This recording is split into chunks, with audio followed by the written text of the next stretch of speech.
In a world dominated by Android and iOS operating systems in the smartphone industry, it would obviously be difficult for another operating system to come close to even being half as impactful as the two. But now we have a new entry. Okay, I wouldn't necessarily say new, but let's say there's a possibility for there being a third operating system that may be as big as them or even bigger.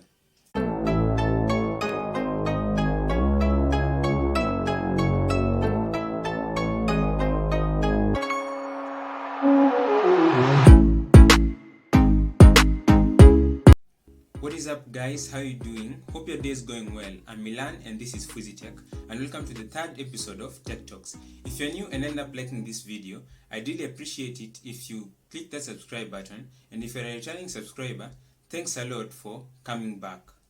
So today I'll talk about Harmony OS, Huawei's operating system, and I'm sure some of you have heard of it. If you haven't, I hope the information I give you would be of help today. Now we all know of the Huawei ban and how they can't do business with American companies. Amongst the American companies is Google, ARM, Qualcomm, and Microsoft. So this makes it hard for them to basically grow, since Qualcomm and ARM are responsible for their chips and processors, and they won't be able to use Windows for their laptops, and they obviously lack Google services. Huawei currently still uses Android because it's an open source software, primarily meaning that it can be downloaded, edited and modified by anyone who wants to, although it's still Google's property.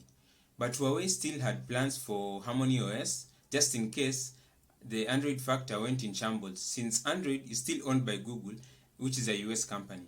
Which directs me to the question, what is Harmony OS? A simple Google search will tell you that Harmony OS is a family of operating systems developed by Huawei and designed for smart devices. Huawei describes it as a next-generation operating system that enables various intelligent devices to connect and collaborate in one language. Its original name is Hongmeng OS, and they called it Harmony because of the international market. I'm pretty sure no one would want an operating system with a name as foreign as that. Another reason is that the name Harmony goes in line with what they intend the operating system to be: devices working in harmony. So Huawei had already started developing Harmony OS long ago, back in 2012. It's like they saw this ban coming, but to be fair, the US-China trade war was obviously going to lead to something like this, or even bigger. It was first unveiled in 2019, but didn't start as a mobile operating system. It started in other stuff such as smart TVs and a few IoT devices. But recently, with Harmony OS 2.0, it's coming to smartphones and many other devices. As I said earlier, it's an operating system designed for smart devices. So it's not only limited to phones, but it works on smart TVs, smart fridges, smartwatches, phones, vehicles, laptops, tablets, and basically anything internet related. You could run your smart home with Harmony OS. Now how it works is it's based on microkernels, unlike Android and iOS, which are monolithic kernels. So in basic terms, a monolithic kernel is one single big process that runs entirely in one space, while a microkernel is several processes broken down and running separate spaces. An example is, a good example is, suppose you have bought two beds, and with bed A, you can assemble it and disassemble it anytime you want, while with bed B, you can't disassemble it, like all pieces are fully nailed together. Now let's say you want to, bring them into the house. So both of them, obviously a bed can't fit through the door. Now with bed A, you can easily dismantle it and get in the pieces one by one, while with bed B, you can't dismantle it, and if you do, you'll spoil it, you'll destroy it. So like in this case, bed A is microkernel while bed B is monolithic. So if you want to modify something in a microkernel design, you could do it without interfering with other parts. You just modify that singular part. Now with monolithic, you'll have to interfere with all other parts, since it's connected. It's one big thing, yeah. Now, other benefits of a microkernel operating system is that it is more secure, more customizable, and less prone to crashes. It's also faster, so we'll see if Harmony OS will be faster. Now, the main image of Harmony OS that Huawei wants us to see is its ability to run seamlessly through all devices. An app using Harmony OS will be able to run on any device, whether it's a phone, a car, a TV, or a smart fridge. The operating system will be like a bridge in between all your technology. It's sort of an ecosystem. Yeah, we all know of the Apple ecosystem or the Google ecosystem, but Harmony OS is basically bigger. Now, it's obvious that the future of technology is where almost everything you do or have is dependent on technology. So Harmony OS will take this into advantage. With it, you could open your door from another room just with your smartwatch, and you can use any device to work with any other device as long as they are connected.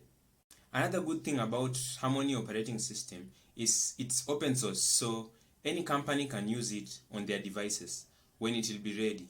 But a stable version will be launched in June, and it will be first released in phones together with the unveiling of the Huawei P50. To developers, they'll also be able to develop apps once, and the apps will be used all through all devices, so that's a great advantage. Yeah, I think developers have already, Huawei had already called developers and they did their thing. Yeah, so let's hope it will be fine. Personally, I still haven't used Harmony OS, but my opinion on it is if it's what Huawei claim it is, then it will be really good. At the TEDx talk 2 or 3 days ago, it was said that they expect 300 million phones to be using Harmony OS by the end of the year.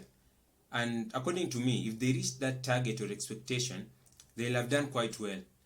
The reason I'm saying this is, if you remember quite well, Windows tried with their operating system for mobile, but it failed badly.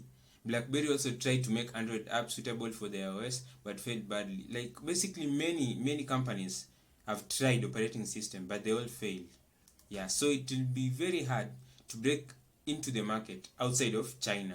I also don't think it will surpass Android, since despite its advantages, it has one major disadvantage, which is being new. And new stuff is still fragile, so it may have bugs and some instabilities here and there.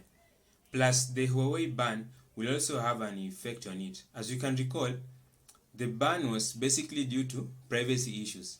So people may not trust it, although security was assured by Huawei. In my books, I don't think you should worry about that, because since if you're talking about privacy, I don't think I can trust either of the OSs, whether Android or iOS or Harmony. My thinking is that the ban was more of politics than actually caring for the privacy of users, because all these OSs invade our privacy. That's just the truth. There's no going around it or whatever. Well, in conclusion, I hope that Harmony OS comes to fruition and becomes big so as to compete with the likes of Android and iOS at a level playing field. I think it will spice up the tech world even better and will obviously be more interesting. So guys, that's all for today. I hope you liked this video. I'm Milan and this is Fuzitech. See you next time, and please subscribe for more videos like this. Peace.